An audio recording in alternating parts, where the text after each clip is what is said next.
And now on BBC One, Her Majesty the Queen's Christmas message.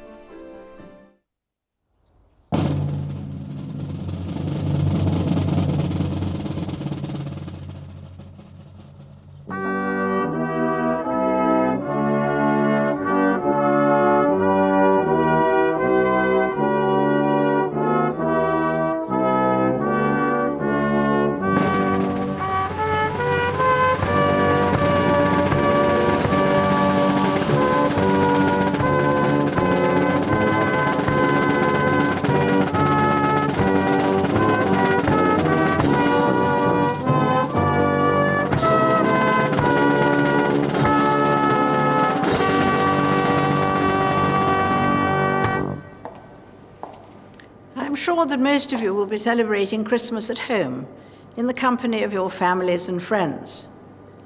But I know that some of you will not be so lucky. This year, I'm speaking to you from the Household Cavalry Barracks in Windsor, because I want to draw attention to the many servicemen and women who are stationed far from home this Christmas. I'm thinking about their wives and children, and about their parents and friends. Separation at this time is especially hard to bear. Assalamu alaikum. It is not just a matter of separation.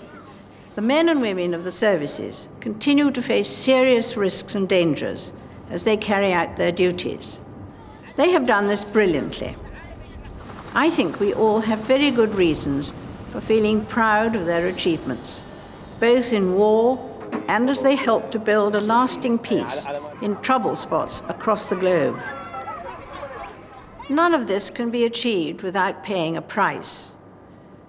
I know that all our thoughts at this time are with the families who are suffering the pain of bereavement. All those who have recently lost a close relative or friend will know how difficult Christmas can be. In less than an hour's time, this ship will be put on 4 hours' notice to execute operations in Iraq.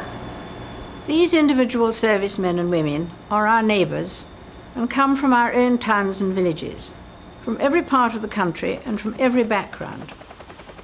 The process of training within the Navy, the Army and the Air Force has moulded them together into disciplined teams.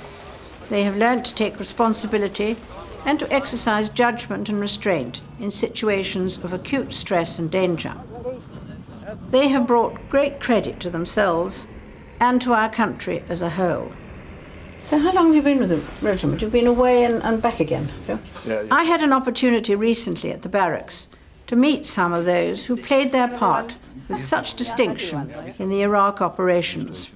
I was left with a deep sense of respect and admiration for their steadfast loyalty to each other and to our nation. I was in Iraq. It's sort of my job to fix the tanks. And I think in that sort of climate it probably wasn't all that easy, was it? It was hard work, Mum, yeah. It really was hard work. The heat's unbearable. We met before. Yes, Mum, that's right, yep. And you've recovered? Yes, All Mum, right. yeah. Fully fit now, Mum, yeah. Back in work.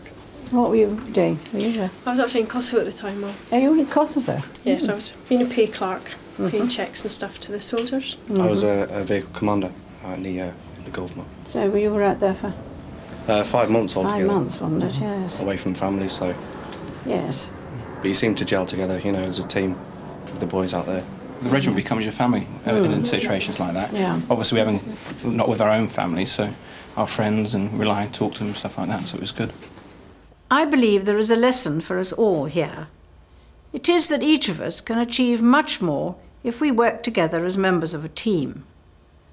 The founder of the Christian faith himself chose 12 disciples to help him in his ministry. I was reminded of the importance of teamwork as I presented for the first time last summer the Queen's Awards for Voluntary Service by groups within the community. I have been struck by how often people say to me that they are receiving their award on behalf of a team and they do not deserve to be singled out. This annual award recognises the team rather than the individual.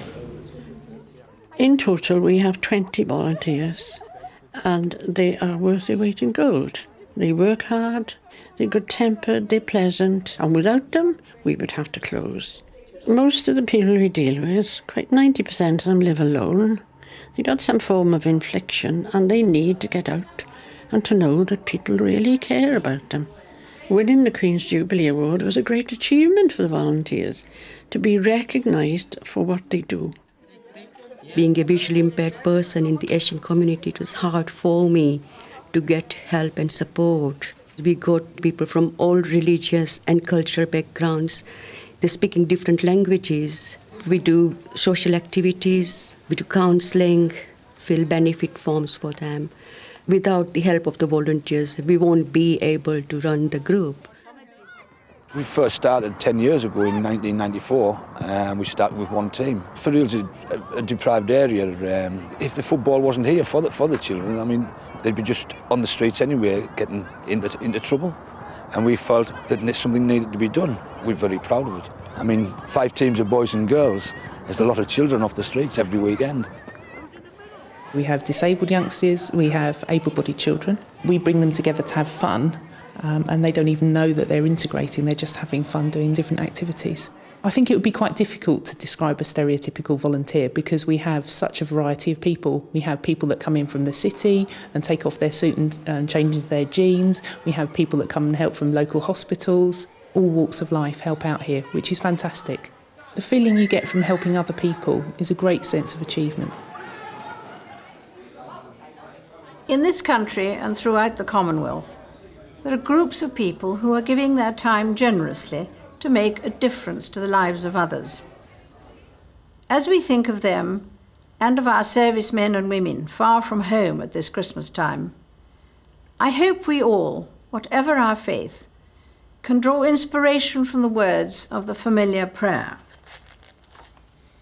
Teach us, good Lord, to serve thee as thou deservest, to give and not to count the cost, to fight and not to heed the wounds, to toil and not to seek for rest, to labour and not to ask for any reward save that of knowing that we do thy will. It is this knowledge which will help us all to enjoy the festival of Christmas. A happy Christmas to you all.